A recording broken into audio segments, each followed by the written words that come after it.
मैया की जय। बोलो आमल की काशी मैया की जय। आज भक्तों आंवले की एकादशी है जो 12 बजे शुरू हो गई है और कल 1 बजे समाप्त हो रही है। इसका बहुत महत्व बहुत फल है। तो आइए हम और आप सब लोग इस कथा को श्रवण करते हैं।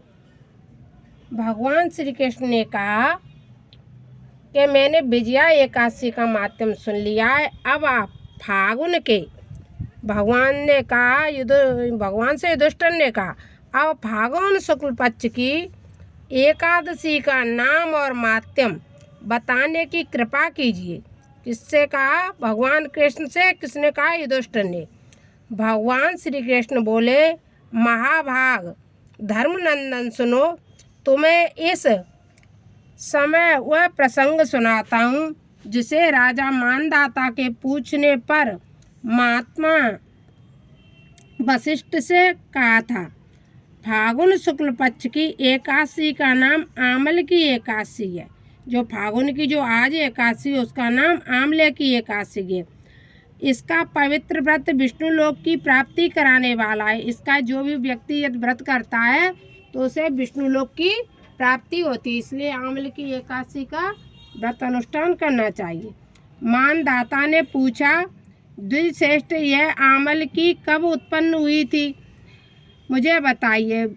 वशिष्ठ जी ने कहा महाभाग सुनो, पृथ्वी पर आमल की का उत्पत्ति किस प्रकार हुई, यानी आंवले की उत्पत्ति किस प्रकार हुई मैं बताता हूँ।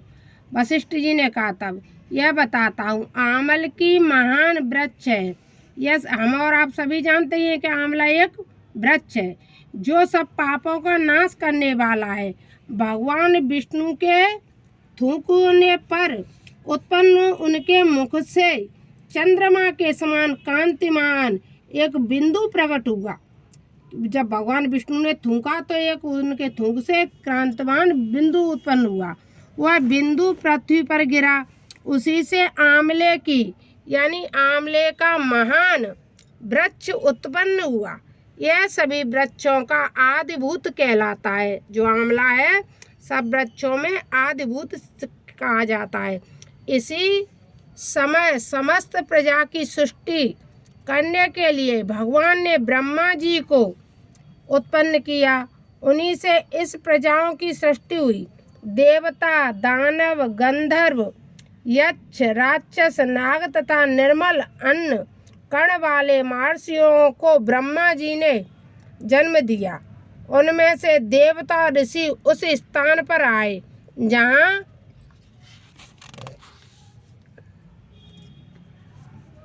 विष्णु प्रिया आंवली की का वृक्ष था, यानी आंवले का जहाँ वृक्ष था वहीं पर सब लोग आ गए। महाभाग उसे देखकर देवताओं को बड़ा विस्मय हुआ।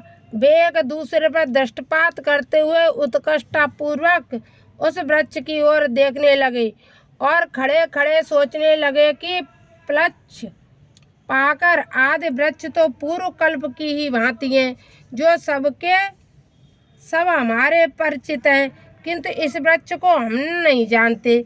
उन्हें इस प्रकार चिंता करते देखकर आकाशवाणी हुई, महर्षियों, यह सर्वश्रेष्ठ आमल की का वृक्ष है जो विष्णु को प्रिय है।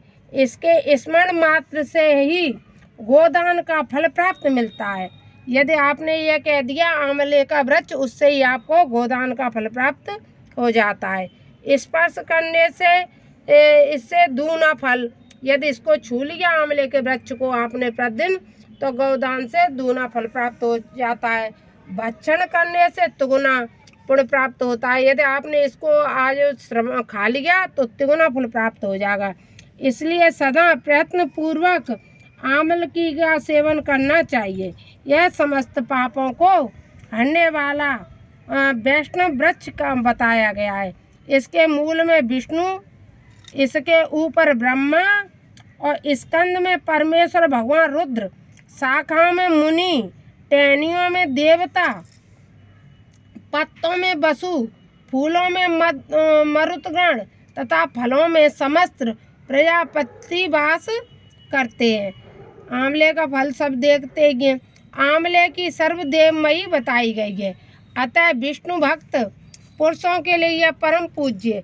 ऋषि बोले, अव्यक्त स्वरूप से बोलने वाले महापुरुष, हम लोग आपको क्या समझे? आप कौन है? देवता हैं या कोई और? हमें ठीक ठीक बताइए। आकाशवाणी हुई जो संपूर्ण भूतों के कर्ता और समस्त भुवनों के स्पष्टा हैं, जिन्हें विद्वान पुरुष भी कठिनता से देख पाते हैं, वही सनातन विष्णु मैं हूँ। ये किसने कहा? ये आंवले के वृक्ष ने सब कुछ कहा देवताओं से।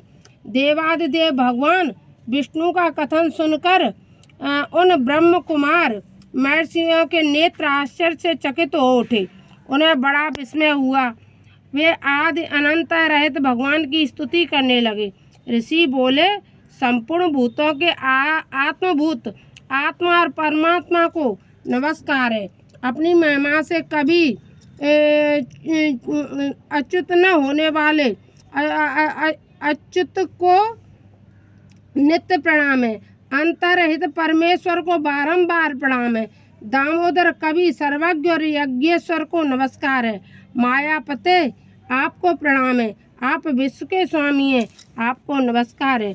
ऋषियों के इस प्रकार स्तुति करने पर भगवान श्री हरि संतुष्ट हुए और होते हुए बोले, महर्षियों तुम्हें कौन सा अभिष्ट वरदान दूं? ऋषि बोले, भगवान यदि आप संतुष्ट हैं तो हम लोगों के हित के लिए कोई ऐसा व्रत बतलाइए जो स्वर्ग और मोक्ष का फल देने वाला प्रदान करने वाला हो, यानी स्वर्ग में मोक्ष प्रदान करे, ऐसा व्रत बताइए। तब विष्णु जी बोले, महर्षियों, फागुन शुक्ल पक्ष में यदि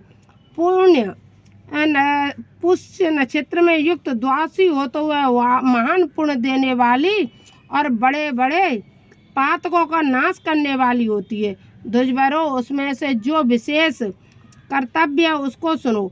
आंवल की एकादशी में आंवले के वृक्ष के पास जाकर वहाँ रात्रि में जागरण करना चाहिए। जैसे ये आंवले का वृक्ष है जो सामने, इस तरह से आंवले के वृक्ष के पास जा कर के पूजा करें और जागरण करें। जैसे हवन वगैरह पूजा इस तरह से करके और फिर जाके जागरण करना चाहिए, जो इसकी विधि है।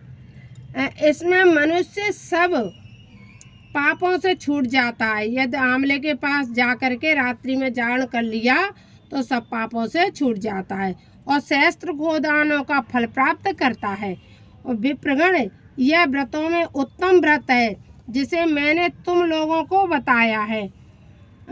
ऋषि बोले, भगवान इस व्रत की विधि बतलाइए, यह कैसे करें और कैसे पूर्ण होता है? इसके देवता नमस्कार मंत्र कौन से बताए गए हैं? उस समय स्नान और दान कैसे किया जाता है? पूजन की कौन सी विधि है तथा इसके लिए मंत्र क्या है? यह सब बताने की यथार्थ कृपा करें। रूप में वर्णन कीजिए। भगवान विष्णु ने कहा, द्विजवरो, इस व्रत को तो उत्तम विधि है, उसको श्रवण करो। एकादशी को प्रातः काल दंत धावन करके, यानी मंजन वगैरह करके यह संकल्प करे कि हे पुंडरीकाक्ष, हे अच्युत, में एकादशी को निराहार रहकर दूसरे दिन भोजन करूँगा। आप मुझे शरण में रखें। ऐसा नियम लेने के बाद पतित, चोर, पाखंडी, दुराचारी, मर्यादा भंग करने वाले तथा गुरु पत्नीगामी मनुष्यों से वार्तालाप करें।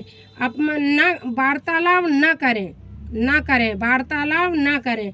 अपने मन को बस में रखते हुए नदी में, पोखरे में, कुएं में अथवा घर में स्नान करें। स्नान के पहले शरीर में मिट्टी लगाएं। मृतका लगाने का मंत्र, अश्वकांते, रथकांते, विष्णुकांते, वसुंधरे, मृत के हर में पापा जन्म कोटि समर्जितम। वसुंधरे, तुम्हारे ऊपर अश्व और रथ चला करते तथा वामन अवतार के समय भगवान विष्णु ने भी तुम्हें अपने पैरों से नापा था।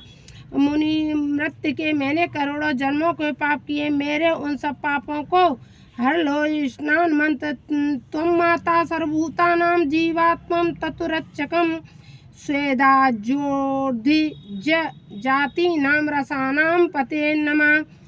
स्नान तो हम सर्वतीर्थेषु हृदय प्रश्न बणे सुच्चा नदी सुदेव खान्तेषु इंदु स्नानंतु भवेता।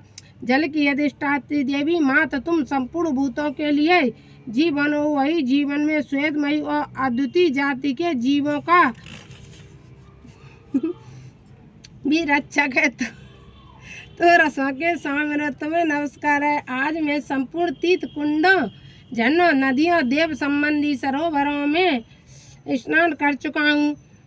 मेरा यह स्नान उन उक्त सभी स्नानों का फल देने वाला हो। विद्वान पुरुषों को चाहिए कि वह परशुराम जी को सोने की प्रतिमा बनवाए। प्रतिमा अपनी शक्ति और धन के अनुसार एक या आधे माह से स्वर्ण की होनी चाहिए। स्नान के पश्चात घर आकर पूजा और हवन करे। इसके बाद सब प्रकार की सामग्री लेकर आमल के वृक्ष के पास जाए।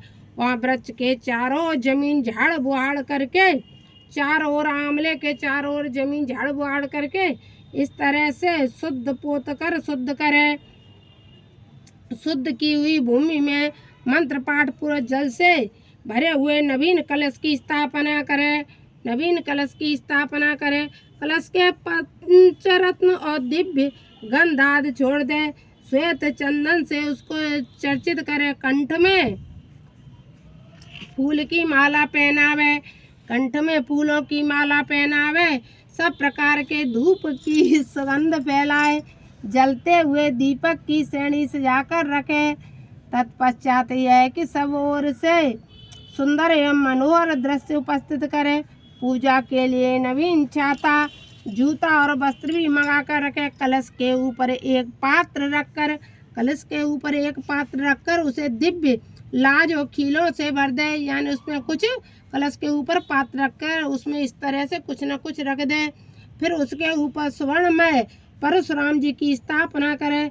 विश्वकाय नमः कहकर उसके चरणों की विश्वरूपेणाय नमः, ये दोनों घुटनों की उग्राय नमः से, जांघों की दामोदराय नमः से, कटिभाग की पद्मभागाय नमः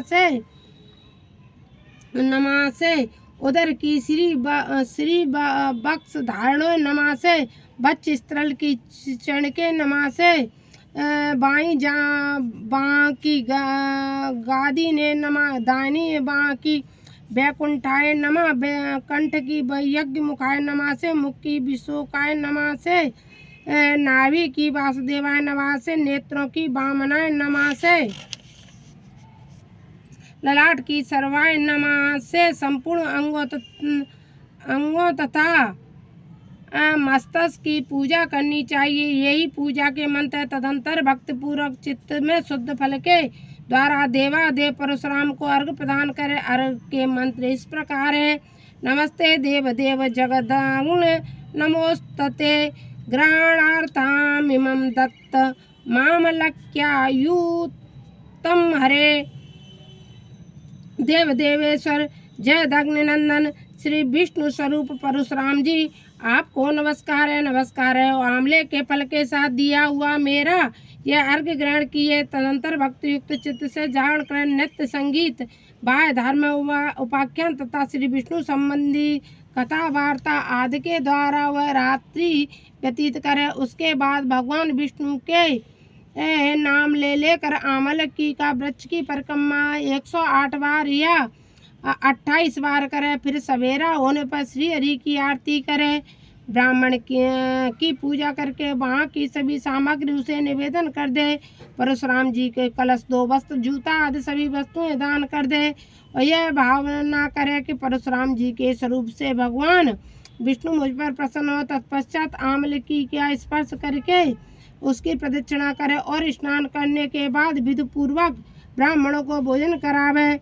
तदंतर कुटुंबियों के साथ बैठकर स्वयं भी भोजन करे। ऐसा करने से जो पुण्य होता है वह सब बतलाता हूँ, सुनो। संपूर्ण तीर्थों के सेवन से पुण्य फल प्राप्त होता है तथा सब प्रकार के दान देने से फल मिलता है। वह सब उपयुक्त विधि के पालन से सुलभ होकर समस्त यज्ञों की अपेक्षा अभी अधिक फल मिलता है। इससे तनिक भी संदेह नहीं है। यह व्रत सब व्रतों में उत्तम है जिसका मैंने तुमसे पूरा वर्णन किया है। वशिष्ठ जी कहते हैं, महाराज, इतना कहकर देव देवेश्वर भगवान वह विष्णु वही अंतर ध्यान हो गए। तत्पश्चात उन समस्त महर्षियों ने युक्त व्रता का पूर्ण रूप से पालन किया। नरश्रेष्ठ, इसी प्रकार तुम भी इस व्रत का अनुष्ठान करना चाहिए। भगवान श्री कृष्ण कहते हैं, ये दुष्ट यह दुर्लभ व्रत मनुष्यों को सब पापों से मुक्त करने वाला है। बोलो एकादशी मैया की जय, बोलो अमले की एकादशी की जय।